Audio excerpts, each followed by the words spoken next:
অনেকদিন প্রিমিয়ার প্রোর কোনো video share করা হয় না, তাই চিন্তা করলাম আজকে আপনাদের জন্য প্রিমিয়ার প্রোর কিছু টিপস শেয়ার করব। প্রিমিয়ার প্রোতে আমরা যখন কাজ করি দেখা যায় আমাদের যে নর্মাল কাজ রয়েছে আমরা যদি কিছু টিপস ফলো করি সেক্ষেত্রে কিন্তু আমাদের কাজের গতি অনেকাংশে বৃদ্ধি পেতে পারে। তো আজকে প্রথম যে টিপসটা আমরা দেখব, প্রত্যেকটা টিপসে আজকে আসলে টাইমলাইন সম্পর্কিত। সো আপনারা যখন কাজ করবেন টাইমলাইনে এই টিপসগুলো কিন্তু কাজে দেবে। তো আমি যদি আপনাদেরকে দেখাই, এখানে একটা সিকোয়েন্স রয়েছে, বেশ কয়েকটা ক্লিপ রয়েছে। সাপোজ দেখা যায় আমাদের এই ক্লিপটা প্রথমে যেটা দিয়েছি, হয়তো বা মাঝে মাঝে এরকম হতে পারে আপনার এই ক্লিপটা এখানে পছন্দ হচ্ছে না, আপনি এটাকে চেঞ্জ করতে চাচ্ছেন। সেক্ষেত্রে আপনার কী করতে হবে, আপনি যে ক্লিপটা আসলে এখানে দিতে চাচ্ছেন সাপোজ সেই ক্লিপে যাবেন, এটাকে আপনি টাইমলাইনে নিয়ে আসবেন, তারপর এটার সাথে এইভাবে এটাকে ম্যাচ করবেন, দেন আপনার এটা আসলে রিপ্লেস করে দেবেন। হয়তো এইভাবে আপনি কাজটা করবেন, তবে এটার চেয়ে বেটার একটা ওয়ে আছে এটাকে চেঞ্জ করার। মনে করেন আপনি এই যে ভিডিওটা রয়েছে এটা চেঞ্জ করবেন, এই নতুন আর একটা ক্লিপ দেবেন, ধরেন এই ক্লিপটা আপনি এখানে ব্যবহার করবেন। তো সেক্ষেত্রে যেটা করতে হবে, যখন আপনি এটাকে টাইমলাইনে নিয়ে আসবেন আপনি জাস্ট অল প্রেস করে এটাকে ড্র্যাগ করে এই ক্লিপের উপরে ছেড়ে দেন। তাহলে যেটা হবে, নিচের যে ক্লিপটা ছিল ওই ডিউরেশন অনুযায়ী ওই ক্লিপটা রিপ্লেস হয়ে কিন্তু এখানে বসে যাবে। দেখতেই পাচ্ছেন আগের ক্লিপটা কিন্তু নেই। তো এখন দেখা যায় এটা আপনার টাইমিংয়ে কিন্তু প্রবলেম হতে পারে, আপনি চাচ্ছেন না এখান থেকে শুরু হোক, আপনি চাচ্ছিলেন এই ভিডিওটা আর একটু পরে থেকে শুরু হোক।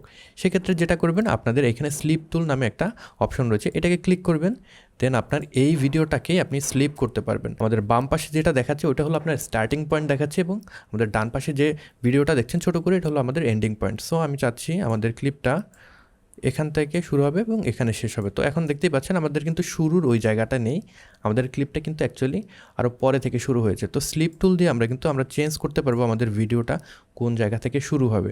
তো এই গেল আমাদের দ্বিতীয় টিপস। এখন 3 নাম্বার টিপস, ধরেন আপনি এখানে ভিডিওটা এডিট করলেন, প্রথমে আমি একটা আসলে বিরোল দিলাম, দেন আমার অ্যাকচুয়াল ভিডিওটা শুরু হলো। আমি চাচ্ছি মাঝখানে আমার ইন্ট্রোটা আমি বসিয়ে দেবো, অন্য একটা প্রজেক্টে আমার ইন্ট্রোটা আছে আমি সেখান থেকে নিয়ে এসে এখানে বসিয়ে দেবো।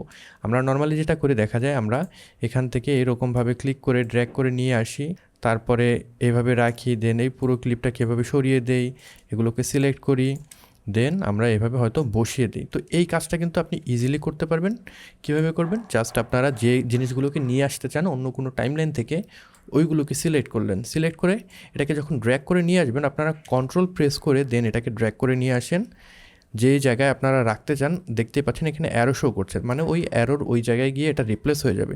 তো আপনি যদি এখানে আসলে এটাকে ছেড়ে দেন, দেখতেই পাচ্ছেন এই ক্লিপটা ওই জায়গায় বসে গিয়ে এই ক্লিপের জন্য কিন্তু একটা জায়গা করে দিয়েছে, আপনার যে ভিডিও ছিল এটাকে কিন্তু ডানের দিকে সরিয়ে নিয়ে আসলে ফেলেছে। তো এটা আপনার অনেক অনেক বড় যদি কোনো ক্লিপ হয় সেক্ষেত্রেও সেম কাজ করবে। সাপোজ আমি এগুলোকে সিলেক্ট করলাম, দেন এটাকে যদি আমি ক্লিক করে কন্ট্রোল প্রেস করে এখানে ছেড়ে দেই, এই ক্লিপগুলো কিন্তু এখানে রিপ্লেস হয়ে যাচ্ছে। আপনারা দেখতেই পাচ্ছেন এই কাজটা আমরা খুব ইজিলি কিন্তু করে ফেলতে পারি। আরেকটা আমাদের কাজ হয় অনেক সময় টাইমলাইনে, যেটা আমরা প্রবলেম ফেস করি, দেখা যায় অনেক সময় এরকম আমরা আমাদের যে টাইমলাইন রয়েছে অনেক বড় করে ফেলি, দেন এটাকে আবার ম্যানুয়ালি আমাদের ছোট করতে হয়। তো ওই ছোট করার জন্য আপনারা যেটা করেন, অল্ট প্রেস করে স্ক্রল হুইল এটাকে কিন্তু ঘোরান। তো এটা ইজিলি করতে পারেন, এখানে যে সেটিংস বাটন রয়েছে এটার উপর ক্লিক করবেন, দেন আপনারা যদি মিনিমাইজ অল ট্র্যাকস দেন তাহলে কিন্তু সবগুলো ছোট হয়ে যাবে। আবার যদি সবগুলোকে একসাথে বড় করতে চান, এইখানে সেটিংসে ক্লিক করে আপনারা এক্সপ্যান্ড অল ট্র্যাকসে দিলে পরে সবগুলো কিন্তু বড় হয়ে যাচ্ছে। তো এইভাবে আপনারা ছোট বড় করে নিতে পারবেন নিজেদের প্রয়োজন অনুযায়ী। তো এই ছিল অল্প কিছু টিপস, হয়তো আপনাদের কাজে লাগবে। আপনাদের ওয়ার্কফ্লোতে আপনারা যদি এগুলো ব্যবহার করেন হয়তো আপনাদের ওয়ার্কফ্লো আরেকটু কিছু